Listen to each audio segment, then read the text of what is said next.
എണ്ണ ഇതര കയറ്റുമതി മേഖലയിൽ സൗദി അറേബ്യയ്ക്ക് ചരിത്രപരമായ നേട്ടം. കഴിഞ്ഞ നവംബറിലെ കണക്കുപ്രകാരം എണ്ണ ഇതര കയറ്റുമതിയിൽ 20% വളർച്ചയാണ് രേഖപ്പെടുത്തിയിരിക്കുന്നത്. ഇന്ത്യ ഉൾപ്പെടെയുള്ള പ്രമുഖ രാജ്യങ്ങളുമായുള്ള വ്യാപാര ബന്ധം ശക്തമായി തുടരുന്നത് രാജ്യത്തിന്റെ സാമ്പത്തിക അടിത്തറ ഭദ്രമാക്കുന്നതായാണ് പുതിയ കണക്കുകൾ സൂചിപ്പിക്കുന്നത്. സൗദിയുടെ സാമ്പത്തിക വൈവിധ്യവൽക്കരണ പദ്ധതികൾ ലക്ഷ്യം കാണുന്നു എന്നതിന്റെ തെളിവാണ് ഏറ്റവും പുതിയ വിദേശ വ്യാപാര കണക്കുകൾ.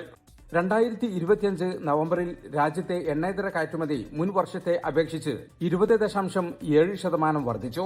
പുനർകയറ്റുമതി അഥവാ റീ എക്സ്പോർട്ട് മേഖലയിൽ മാത്രം 53.1% വളർച്ചയുണ്ടായി.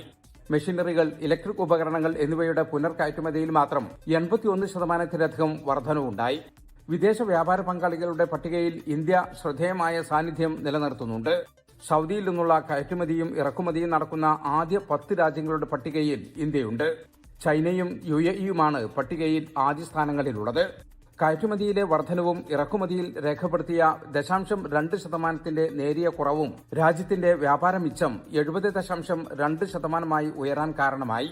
മൊത്തം കയറ്റുമതിയിൽ പെട്രോളിയം ഉൽപ്പന്നങ്ങളുടെ വിഹിതം കുറയുന്നതും എണ്ണയിതര ഉൽപ്പന്നങ്ങളുടെ വിഹിതം 42.2% ഉയരുന്നതും സൗദി സമ്പദ് വ്യവസ്ഥയ്ക്ക് കരുത്തു പകരും. കെമിക്കൽ ഉപകരണങ്ങൾ, ഗതാഗത ഉപകരണങ്ങൾ എന്നിവയും വ്യാപാരത്തിൽ വലിയ പങ്ക് വഹിക്കുന്നു. ജിദ്ദ വിമാനത്താവളവും ദമാം തുറമുഖവുമാണ് വിദേശ വ്യാപാരത്തിന് പ്രധാന കവാടങ്ങളായതെന്നും ജനറൽ അതോറിറ്റി ഫോർ സ്റ്റാറ്റിസ്റ്റിക്സ് പുറത്തുവിട്ട റിപ്പോർട്ട് പറയുന്നു. ജലീൽ കണമകലം, 24 ജിദ്ദ. ലോകത്തെവിടെയായാലും ഏത് സമയത്തും 24 വാർത്തകളും ഓഗ്മെന്റഡ് റിയാലിറ്റി പാക്കേജുകളും എക്സ്പ്ലെയിനറുകളും വിശദമായി കാണാൻ ഞങ്ങളുടെ യൂട്യൂബ് ചാനൽ നിങ്ങൾക്ക് സബ്സ്ക്രൈബ് ചെയ്യാം.